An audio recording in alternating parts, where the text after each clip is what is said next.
in the news. It's feared that some people who lived in care as children are being refused employment, failing to succeed in education, or facing unfair judgments about their ability to be parents. So today, North Northamptonshire Council's executive is considering making experience of the care system a protected characteristic. Now, what does that mean? Well, it would put it on a par with things like having a disability, with your race or your sexual orientation as things that you can't be discriminated against on the basis of. We've been told West Northamptonshire Council is planning to bring a similar proposal to their cabinet meeting in September. It means, if it's passed, that North Northamptonshire Council must actively and explicitly take the needs of those with care experience into account in all of their future decision making, and it will require them to make an assessment that explicitly considers their needs. If adopted, the authority wouldn't be the first to do this. Lots of councils already have it. Terry Galloway is lead campaigner for care experience to be a protected characteristic, and he's on the programme now. Hi, Terry. I suppose the place to start is why or how much worse people in the care system's experience is than, say, mine. People in the care system, believe it or not, are 70% more likely to die prematurely than any other group.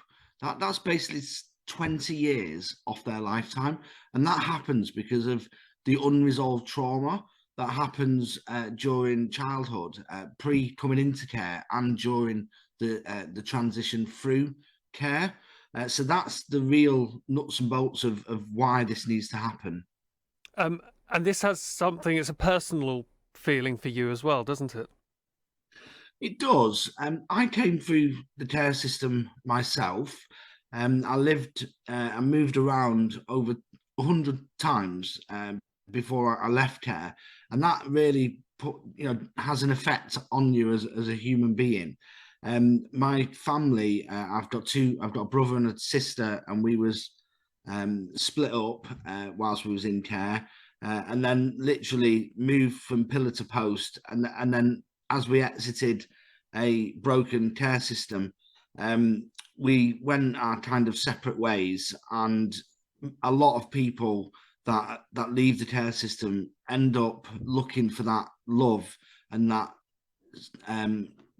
personal kind of self-confidence and the sense of belonging. That's what we kind of looking for, because we just want to belong, but we just don't get that. So a lot of young people, as they leave care, it's that looking for the belonging and the love and the nurture that makes them so vulnerable, because they then kind of at the mercy of coercion and domestic violence and criminal gangs and stuff like that. So for my family, my brother ended up on drugs and alcohol, and he's in and out of jail. My sister ended up going from relationship to relationship. She had children herself, and she lost them to the care system. And one day when we was at a funeral for somebody else, she was saying to me, and at that point she was quite ill. She was dead thin. She didn't feel she had anything left to live for, because she'd lost her children to the care system. And she was saying, Terry, I feel like I'm going to be next. And I was like, no, don't be silly, because when your sister says that to you, what do you say to her? And so I spent like the night trying to say, let's use this trauma, let's use this experience so that we can stop the kids that are entering the care system and exiting the care system, so that they don't have to go through what we've gone through. So let's change the care system. Let's make it better. Let's give it a system reset. And that's what we plan to do. But unfortunately, she was next. A boyfriend killed her, stabbed her in the back, basically, through domestic violence. So now I'm kind of carrying that on for her, and for all the other care experienced people that are dying earlier, and the ones that are suffering with no voice. I mean, just here, and your story and the vulnerability that you talk about, not all of the aspects of your story, but certainly that vulnerability will be a theme that lots of people will be familiar with. How hard is it to break that cycle, though? How hard was it for you? I was lucky in the fact that I could see things coming. That I think a little bit differently. I'm quite spiritual. I see that everything, like you was just talking about karma today. I see everything happens for a reason. But for those kids that are in the fog and are in the cloud, it seems that there is no future for them. And it's hard. It's really hard to break that cycle, because when you leave in care, and even as you're in care, like when you're in care, you've got all the protection around you. Like when we was in care, and it was quite a while ago, we was abused in care and stuff like that. But now it's a lot better. But as these kids leave the care system and leave that protection, they're just butting up against a system that is just not designed for them. They don't, the system doesn't recognise them, because they are, we are different, because we don't have that family support network that you and many other people and young people have and take for granted. We just don't have that. What we do have is people just trying to take advantage of us all the time. And the big thing about care experienced people is they've got so much to offer.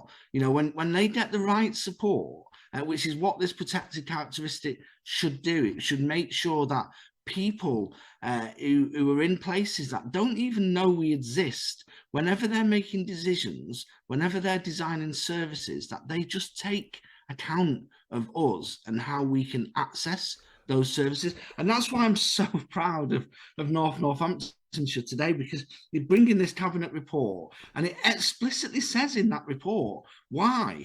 And it says that it's, we're going to treat care experienced people as if it was a protected characteristic, so that we're basically looking out for them in the quality impact assessments. And that means that they've given us voice in places that we just haven't been heard before. And when people hear us and know our story, they care, because they're human beings and they really do care. So this is really a campaign to get people to hear and see and give us voice in places that we haven't had it before. And I suppose, Terry, for people listening to this, they might think, yep, completely agree with all of that in principle. What does that actually mean on a practical level? So can you give me an example of a policy or something a council is responsible for where this would change the experience of a care experienced young person as they went through it?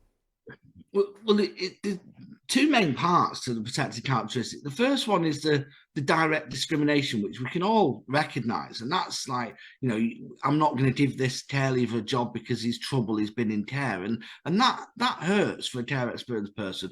But imagine being like pregnant. Yeah, I know it might be hard for yourself, but imagine being pregnant, you're a young care leaver, and you've not had that nurture, you've not had that family, but all you want is family, because, a lot of people take family for granted, but, you just want family, and your only option really is to create your own. So you become pregnant, and then people around you, even employers, nurses, teachers, people around you look at you and think, you're from care, you can't handle a baby, you can't look after a baby. And then automatically they just send them, refer them, behind the backs in a lot of places to social services. And then social services come knocking on the door. Imagine being like a young expectant mother having to demonstrate how you can look after your child. And to me, that is pure direct discrimination. And what happens there is then care experienced people don't ask for the help, and many mothers have got family help around them to babysit and all the rest of it, but for parents that have care experience, they've got none of that. So when all these services are designed around pregnant mothers and services like that, then the authorities can take account that they haven't got those networks, and then change those policies, stop the direct discrimination and change those policies. There's lots of examples, but that one kind of ties into both direct discrimination and indirect discrimination. Terry, it's really good to talk to you, and I can hear the passion in your voice for it. Terry Galloway, the lead campaigner for care experience to be a protected characteristic. Thanks for coming on the programme this morning. A Department for Education spokesperson has said, we're aware that some local authorities have voluntarily passed motions to treat care experience as a protected characteristic, and we are following this development to see how it impacts on services and supports care leavers. This afternoon, Akila will speak to Councillor Scott Edwards, North Northamptonshire Council's Executive Member for Children, Families, Education education and skills. The executive of the council is considering that motion today to make experience of the care system a protected characteristic. Okay, it's 18.